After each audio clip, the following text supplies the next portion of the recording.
I have to start by saying that I've never been much of an engineer.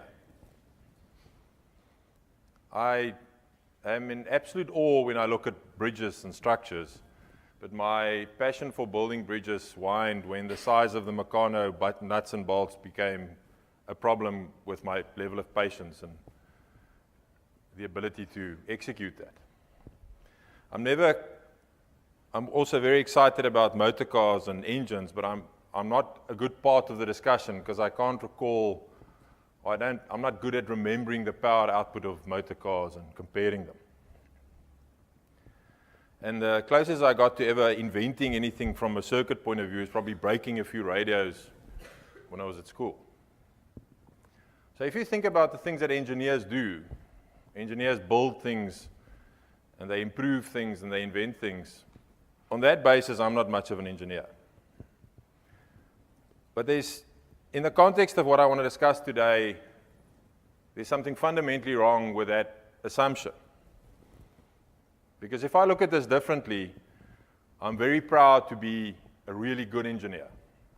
I'm just an industrial engineer, and therefore I build and improve and invent things in a business context. And my passion is exactly this, is to be part of organizational transformation. It's to be part of making business better, building business, improving business, or inventing things in business that makes business better. And it took me 20 years to register as a professional engineer. And the first question in my interview was, why did it take you so long? And I think we debated the issues of relevance and how we structure that. But the point is that I am an engineer, and I'm proud to be a professionally registered engineer.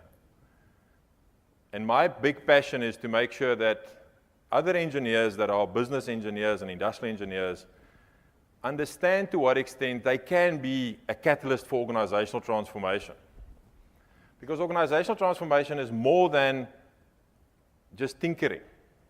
It's more than just improving the production rate in a plant or reducing inventory in a supply chain.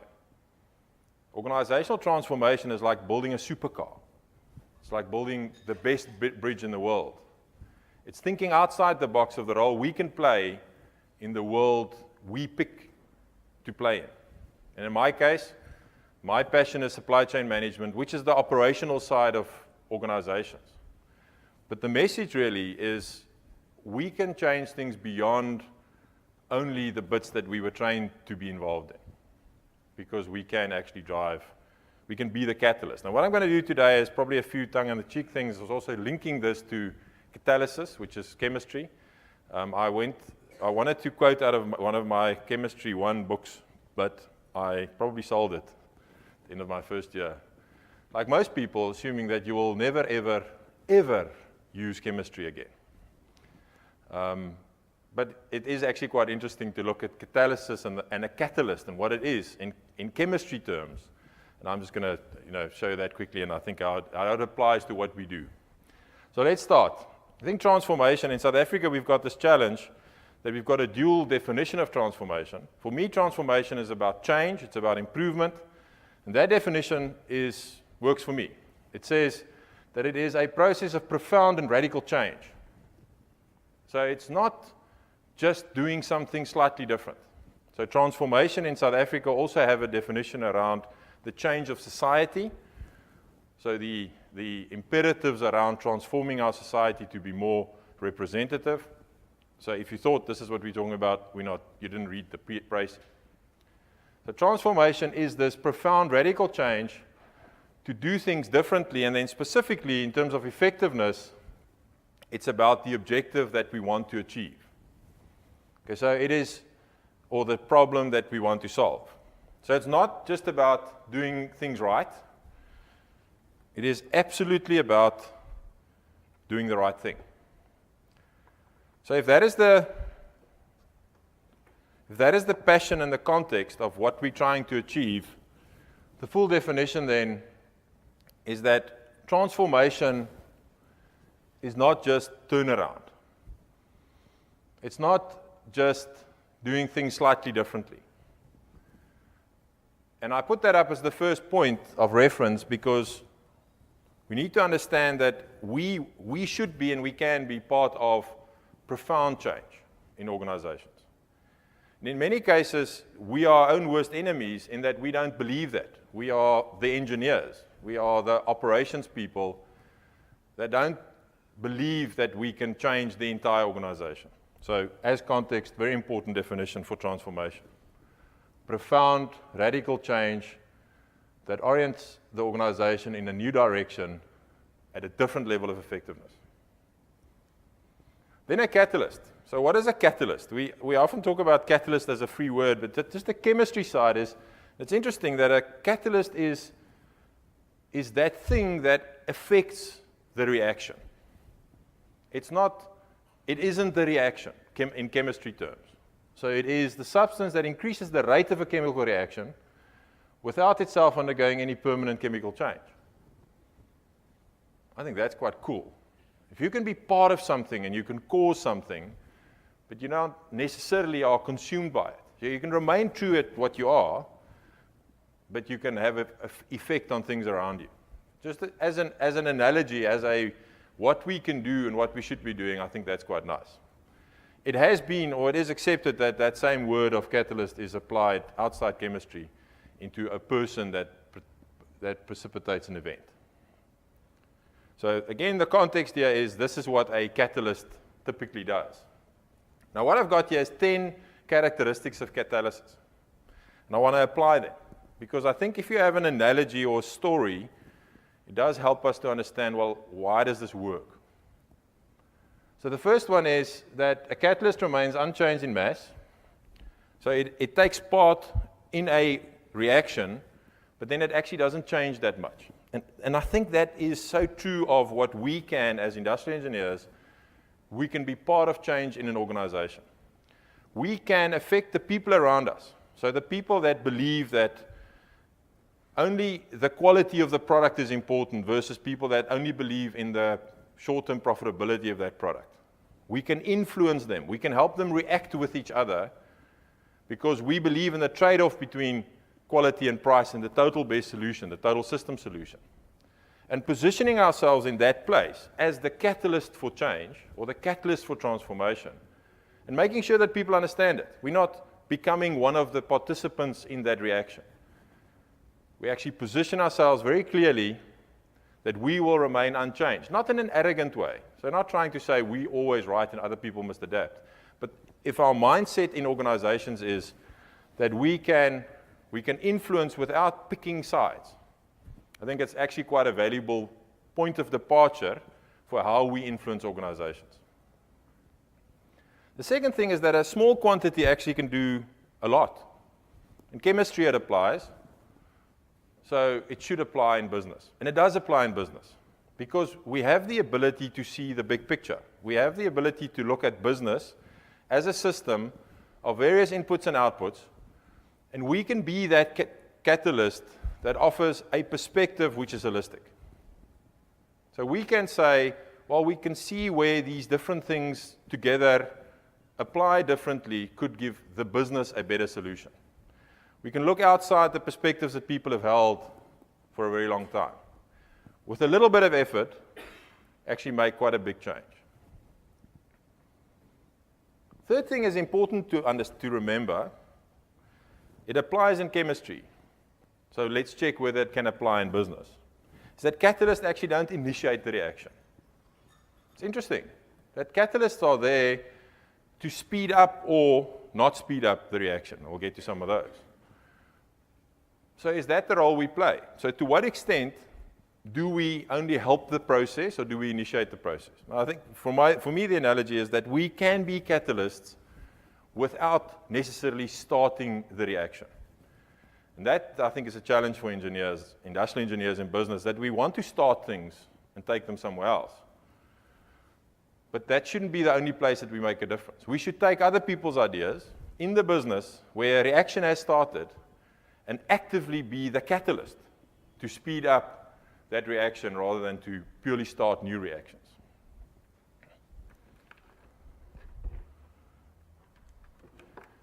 Sorry. Then the next point in chemistry terms from a definition point of view is that catalysts are generally specific in nature, which is what I also found interesting in that often some of the things we assume is that we can change everything. Well, maybe we shouldn't try to change everything. Maybe we should be more specific in nature in what we're trying to improve in organizations. Because catalysts, in chemistry terms, have not adopted the ability to try to do everything in every place. And that may be that you play a specific role in operations, or in finance, or even in marketing or procurement of an organization, but you have a specific role in where you can affect the reactions. And then the last point, and that gets really complicated, and I'm going to need some chemistry people to explain all of that, but the principle is that catalysts actually don't change the position of equilibrium. So it can affect the reaction, but overall, the equilibrium that exists between all those things that go up and down and all the C's and the H's and the O's move around, you remember that from chemistry? The equilibrium between that is not affected by the catalyst. And again, I think it's an interesting perspective to hold when we think about how we organize, how we influence change in organizations. Then the next 5. First one says that there are things that are called catalytic promoters. So they are not catalysts in themselves, but when you add them to the process, they make the whole reaction even more effective. So my question there is, to what extent can we be catalysts using promoters or catalytic promoters? So how do we think about business so that we achieve that? That we have promoters or activators that help us change organizations. Because on our own, only using our own abilities, it's quite difficult to change organizations. Then there are poisons, which is the opposite, which are substances which destroy the activity of catalyst. So it's not just slowing it down, but it actually stops what we're trying to achieve. And from a change management point of view, there are lots of poisons out there. So promoters and poisons, and I'll touch on change management, or specifically one model later, we need to understand that there are those poisons that will actually stop the entire process. Then again, an interesting chemistry fact is the fact that temperature alters the rate of catalytic reaction. And I think from an organizational change point of view, temperature is an interesting analogy. Because change and transformation comes with heated debate and pain and lots of organizational temperature. But then interestingly enough, a catalyst has an optimum temperature at which it operates. So as the catalyst for organizational transformation, you probably need to know what that optimum temperature is. You need to know in what sort of environment. And clearly the analogy here is the emotive environment in organizations. At what temperature are you at your optimum? And then the interesting bit is that catalysts, actually what they do is they reduce the level of activation energy that's required. And this is the last bit of chemistry, and I'm not going to try to work through that, but it's actually interesting if you think about the theory here, the chemistry theory that says that collision theory is all about that things react with each other because they bounce, and what catalysts do, it creates new pathways so that you need less bouncing for the reaction to happen. Okay, was that a bit quick? So things react in chemistry, they go from A plus B form C, because they bounce around, because that's what everything does. And all this bouncing around collision causes things to form new connections. That's what happens in chemistry. Now, isn't that the same thing that happens in organizations? Is that people bounce around, and they do things, and they bounce against each other, they collide. And because they bounce and they interact with each other, they form new alliances, new processes, new ways of doing things, create new products. And what catalysts do is it creates new pathways. It allows things to bounce differently. And I think that's actually exactly what we're saying, that we can be the people that create new pathways, new ways for things to bounce against each other, new ways to think about business. In my mind, all of that chemistry reference allows us to fundamentally contribute to transformation as a process and not an event. So if we understand that organizations change and they transform, they build new things, they improve things, they invent things, not as something that happens one morning. The same way that new bridges and new cars and new circuits are not just happening. They are invented or built or improved over time as a process. We have to recognize that of organizations. Because our biggest failure in change management or in transformation is that we think it's logical. And we think it should just happen, that this system of people and processes and technology should just become better. So why wouldn't bridges just become stronger, or cars just become faster or more efficient, or electronic circuits just become smaller? Because it is an event of getting better over time. And what Kotter says is if you know that, you need to be able to deal with that in steps. And if we can be part of these steps, and I think it's fundamental to what we know and what we learn, that's how we are the catalysts for organizational change. So the first thing is to create a sense of urgency. So in terms of how we are catalysts, the first step is to make sure that there is a need for a reaction. I remain flabbergasted that most efforts to improve in organizations is not because somebody else has a better idea. It's not because somebody else fundamentally disagrees with what you want to change. It's because people just don't like change. So the resistance to change is not aversive, so it's not that I don't agree. It's not that I have a better plan. It's just I like where I am.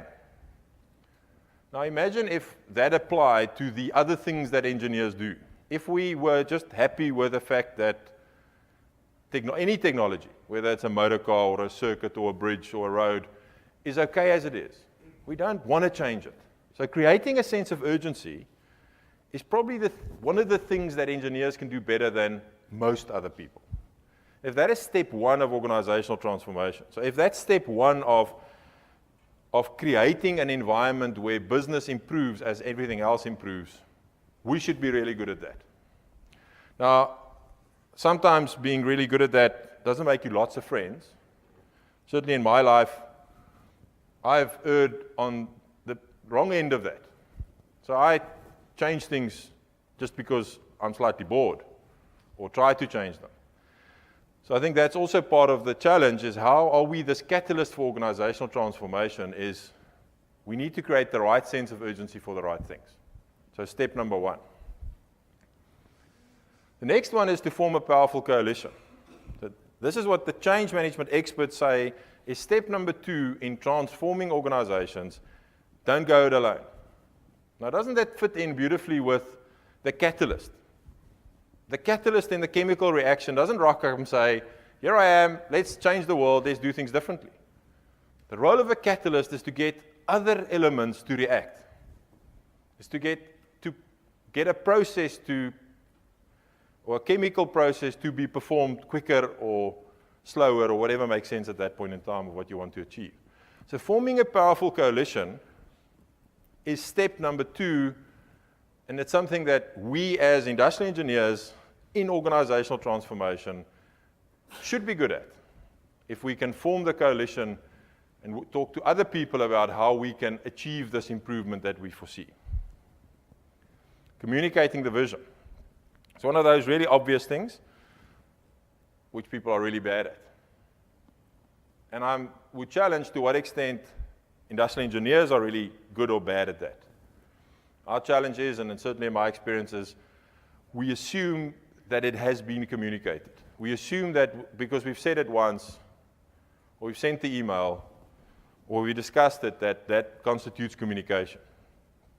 So maybe the lesson there, in terms of how we are catalysts for organizational transformation, is that we have to know that communicating the vision is only successful when the receiver has received it, not when the sender has sent it. Empowering others to act. And that, I think, is so close to the whole story of a catalyst.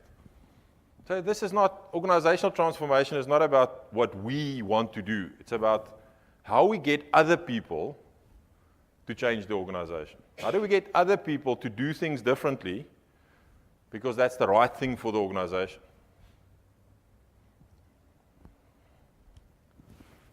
Planning and creating quick wins. And again, either if we look at the catalyst or engineers in general, that's something that is so true of what we do. That's how we think, how we want to do things, but it's something that doesn't happen in organizations. It takes a change management expert to write up the model, one of the world's leading ones, to say step number 5, after the first 4 steps, when you get halfway through starting the process, make sure that there's some results. Now, not by chance, you must plan for quick wins. And that's how you should think about how organizations change. And surely that's how other engineers think. They make things better and test it and apply it and see where it breaks or see where it doesn't break. So step number 5 is planning and creating for quick wins. Then consolidating improvements. So the point really there is knowing where you are. Keeping track of whether you've actually changed things.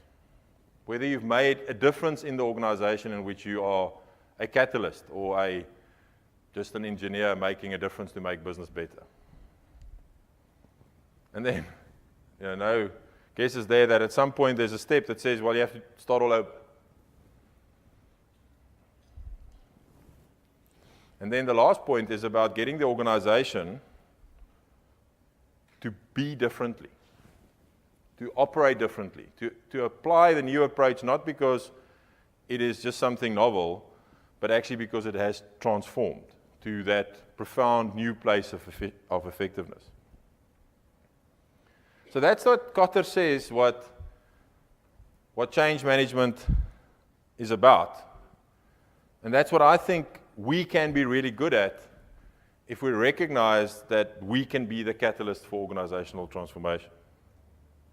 If I apply, in my experience, how we can do this, how we can change organizations from typically being highly functional structures to more integrated organizations that apply supply chains not only across its own functions, but also from its suppliers to its customers.